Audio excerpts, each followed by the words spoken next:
Marta, an elderly woman, lived in a quaint house on the outskirts of a small town where she had spent many happy years with her husband before his passing. His death had left a deep void in her life, and as the seasons changed, so did her world. Her days grew quieter, filled with only the soft rustle of leaves and the songs of birds. The companionship of the flowers in her garden became her solace, and she poured her love and attention into tending them. Every morning after brewing her tea, she would sit on her porch in her rocking chair, watching the sun rise over the horizon and remembering the life she had shared with him. Though the neighbors often invited her over for tea or offered to help with errands, Marta had grown increasingly withdrawn. She preferred her solitude, finding comfort in the familiar rhythms of her home and garden. Loneliness, however, was a constant companion, filling the empty spaces of her days. One evening, as autumn winds swept through the trees and the first drops of rain began to fall, Marta sat in her chair, wrapped in a warm shawl, when she heard a strange sound coming from the yard. It was faint at first, almost imperceptible, but then it repeated, a high-pitched, pitiful squeak. Marta listened closely, her heart tugging at the unfamiliar cry. She waited, but the sound continued, a weak, desperate call that tugged at her. The wind howled outside, making the rain seem even heavier, but Marta couldn't ignore the sound. Despite her initial hesitation, she knew she couldn't leave the source of the noise unexplored. She grabbed a flashlight, put on her boots, and stepped outside, feeling the wet grass beneath her feet as she circled the house. The flashlight beam cut through the dark, and as it landed near an old oak tree, Marta saw something small, huddled and trembling. As she approached, she realized it was a tiny kitten, barely more than a bundle of fur, looking cold and frightened. Its large eyes stared up at her in fear, and it shook violently from the cold. Marta's heart softened as she crouched down, gently scooping the kitten into her arms. She held it close to her chest, feeling its tiny heartbeat as it clung to her, seeking warmth and safety. A sudden clap of thunder rattled the air, making the kitten jump in fear, but Marta whispered soothing words as she hurried back inside. Once inside, Marta wrapped the kitten in a soft towel and placed it by the fire. She carefully examined its small frame, noting its soft gray-brown fur and fragile appearance. It was clear the kitten was just a kitten, abandoned and alone in the rain. As the warmth of the fire began to soothe both of them, Marta sat down, staring at the little creature. She had not intended to care for anything else after her husband's passing, but this kitten, so vulnerable and helpless, seemed to be exactly what she needed. She named it Theo, after a beloved childhood memory. Marta spent the evening tending to the kitten, feeding it, and keeping it warm. As the hours passed, Marta's heart began to heal, piece by piece. For the first time in a long while, she felt a connection, a sense of purpose in taking care of the tiny creature. From that night on, Theo became a part of Marta's life, following her around the house, curling up beside her at night, and sitting on her lap as she rocked in her chair. The days felt warmer with Theo by her side, and slowly, the loneliness that had consumed her for so long began to ease. Theo brought joy back into her home, reminding Marta that love could bloom even in the quietest of places. And as the seasons changed once again, Marta found herself no longer waiting for the quiet mornings and evenings of solitude. Instead, she had the warmth of her little companion, a reminder that life still had much to offer, even in the stillness of age. Marta gently washed the tiny kitten with warm water, her hands trembling as she dried its soft fur with a towel. She had never anticipated this turn of events, but the kitten's presence in her life was already changing things. After a long night of listening to its faint breaths and keeping watch over it, Marta fed the kitten warm milk. It drank eagerly, its little body curling up in her lap afterward. Purring softly as it fell into a peaceful sleep, Marta sat in her rocking chair, gazing down at the kitten, too restless to sleep herself. The night was long, but she couldn't shake her worry for the little creature, wondering if the cold had left any lasting effects. But by morning, Marta's heart lifted when she saw that the kitten was awake and more active, bouncing around in playful curiosity. Marta noticed how quickly the kitten adapted to its new surroundings, exploring her house with a sense of wonder. It cautiously stepped across the carpet, its tiny paws patting across the floor as it learned about its new home. Marta, feeling a deep affection for the little creature, decided to name it Oliver, a name that had popped into her head for some reason. It just felt right. She was eager to ensure that Oliver was healthy, so she immediately called the local veterinary clinic to schedule an appointment. When she met with Dr. Brown, the vet confirmed that the kitten was indeed in good health, though he would need extra care due to his young age. Marta was relieved, but her protective instincts kicked in. She was determined to do everything she could for Oliver, just as she had for her late husband in his final years. Over the next few weeks, Marta's life took on new meaning as she watched Oliver grow. He was remarkably playful, filled with energy and curiosity. Marta was delighted by how quickly he learned. His intelligence shone through in the way he figured out how to open cabinet doors or how he would jump onto high surfaces, determined to reach whatever caught his attention. But there was something about Oliver that stood out to Marta even more than his cleverness. His appearance was unique. He had unusually round yellow eyes, fluffy cheeks, and short legs that made him look almost comical at times. Marta assumed it was simply a quirk of his breed, so she didn't pay it much thought. After all, Oliver was healthy and happy, and that was all that mattered. One day, while Marta worked in the garden, Oliver showed off his growing agility. Despite his short legs, he managed to climb the curtains with surprising skill, his tiny body darting up the fabric with a grace that caught Marta off guard. She couldn't help but smile as she watched him sit on the windowsill, eyes fixed on the birds and squirrels that danced around her garden. His playful nature brought laughter back into her home, and Marta began to notice the positive effects Oliver had on her overall well-being. Her loneliness seemed lessened by his company, and she found herself moving around more, her joints less stiff. She smiled more, and even her quiet evenings were filled with a warmth she hadn't known for a long time. As the weeks passed, Oliver continued to grow, and with that growth came a thicker, fluffier coat, especially around his cheeks and tail.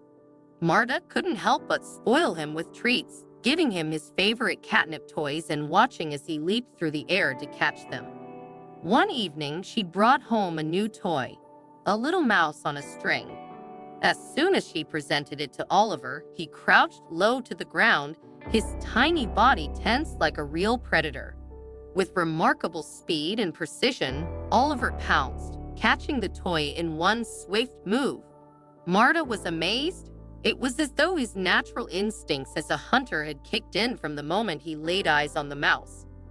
Marta began to spend more time in the garden, enjoying the fresh air and tending to her flowers.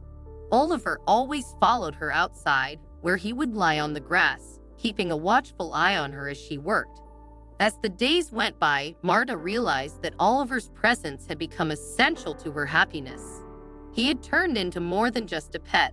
He had become her companion, filling the void left by her husband. One afternoon, while Marta was pulling weeds from the garden, Oliver froze. His body tensed, and his eyes locked onto something in the grass. Marta, curious, followed his gaze. In a flash, Oliver pounced, landing on a small field mouse with impressive precision. Marta gasped in surprise. She had never expected Oliver, so young and small, to exhibit such a strong hunting instinct. He had caught the mouse in one fluid movement, like a seasoned predator. Marta smiled, astonished by his skill, but also proud of how far Oliver had come. As time went on, Oliver's playful antics continued to bring joy into Marta's life. He had blossomed into a beautiful cat with a unique personality. He still had his quirks, especially with his short legs and wide eyes, but Marta loved him more every day. He wasn't just a pet, he was family. She found herself talking to him as if he understood every word, telling him stories of her past and sharing her hopes for the future. In return, Oliver showered her with affection, curling up on her lap at night, purring contentedly as Marta gently stroked his soft fur. Oliver's presence had brought a spark of light back into Marta's world, dispelling the darkness of loneliness and grief. He had not only become a beloved companion, but a reminder that life could still bring new beginnings, even in the later years. As Marta looked out over her garden with Oliver by her side, she couldn't help but feel grateful for the unexpected turn her life had taken. In the most unlikely of places, she had found a friend who had given her the joy and comfort she had been missing for so long. And in Oliver, she had found the promise of a brighter tomorrow. Marta, who had grown deeply attached to Oliver, her furry little companion, decided to take him on an outing one day. She bought a special leash for him, hoping to take him with her to the store. However, Oliver, ever the independent spirit, rejected the leash completely, refusing to wear it. He was determined not to be confined in any way, and Marta, amused, let him have his way. Over time, Marta noticed some odd behaviors in Oliver. He would react nervously to loud noises, flattening his ears and hiding whenever the vacuum cleaner roared to life or the telephone rang.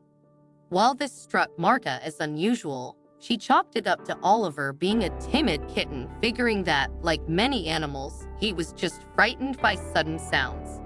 But then, as winter began to settle in, Marta started to notice other peculiarities. Oliver's fur grew thicker and fluffier as the weather turned colder.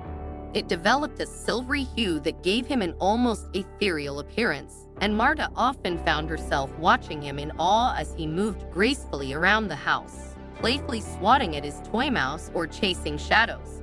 He seemed like an ordinary kitten in many ways, but there was something about him that felt just a bit off.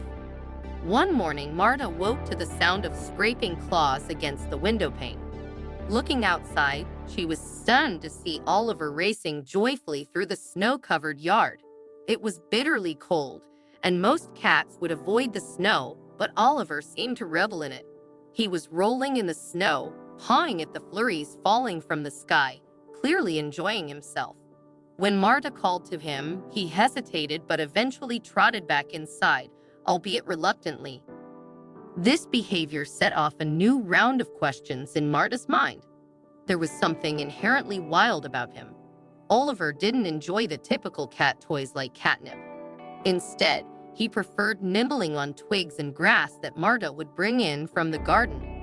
One day, while cleaning, Marta dropped the vase, causing a loud crash. She immediately turned to apologize to Oliver, but he wasn't acting like a typical kitten. Instead of mewing, Oliver emitted a strange sound, a low, throaty growl that made Marta pause in shock. Then one day, Marta's friend Susan came to visit. Upon seeing Oliver, Susan's face lit up in surprise. "My goodness, Marta, what kind of animal is that? He doesn't look like a regular cat at all."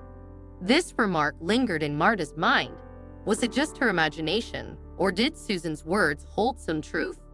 She began to pay even closer attention to Oliver, noting the roundness of his face, his small ears, and his unusually bushy tail. There was definitely something different about him, something not quite right for a typical house cat. Worried, Marta decided to take Oliver to the local vet, Dr. Brown, for a thorough examination. Dr. Brown was an experienced and knowledgeable veterinarian, but even he appeared perplexed as he examined the kitten. After a long pause, he looked at Marta with a concerned expression. "Mrs. Thompson," he said cautiously, "I'm not entirely sure, but I believe this little one might not be an ordinary domestic cat. We need to run some further tests to be sure." Marta spent the following days in a state of anxious anticipation. The thought that Oliver might not be a normal cat weighed heavily on her. What if he wasn't a house pet at all? What should she do if the results showed he was something else entirely? The uncertainty gnawed at her, but she tried to stay calm, focusing on caring for Oliver the best she could. Finally, the test results came in. Dr. Brown called Marta into his clinic for a conversation about the findings. Heart-pounding, Marta carried Oliver in her arms, feeling an unexpected sense of dread. As she entered the office, Dr. Brown greeted her with a serious look on his face. Mrs. Thompson, he began, the results are astonishing. Your Oliver isn't a domestic cat, he's a Pallas's cat. It's a rare wild feline native to the steppes of Central Asia.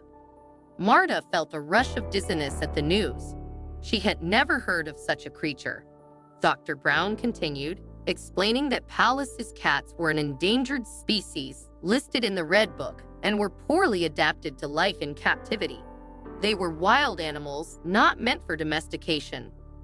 You've done an amazing job raising this beauty, Dr. Brown told her, his tone both admiring and concerned. But now we need to figure out what to do next. Marta sat in stunned silence, trying to absorb what she had just learned. She had always suspected there was something unique about Oliver, but this revelation was beyond anything she could have imagined. He was not just a stray or a quirky breed of domestic cat. He was a rare wild animal, and his care required special attention. Marta was faced with a heart-wrenching decision. As much as she loved Oliver, she knew that, as a wild animal, she couldn't provide him with the care he needed. After consulting with wildlife experts, Marta agreed to transfer him to a wildlife sanctuary where he would be able to live in a more natural environment, surrounded by the space and care he required. Saying goodbye to Oliver was one of the hardest moments of Marta's life.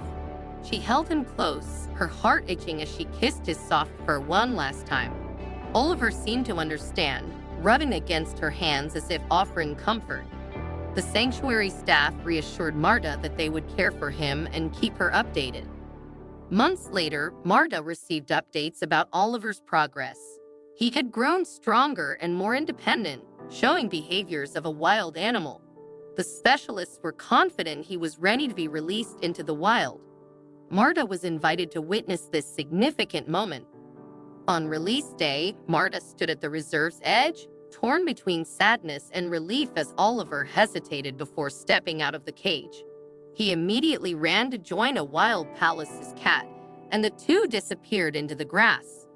Though it was painful, Marta knew she had made the right choice, allowing Oliver to live as nature intended. As she walked away, she felt peace, knowing she had given him the chance to thrive. This experience deepened her understanding of protecting endangered species and preserving their habitats.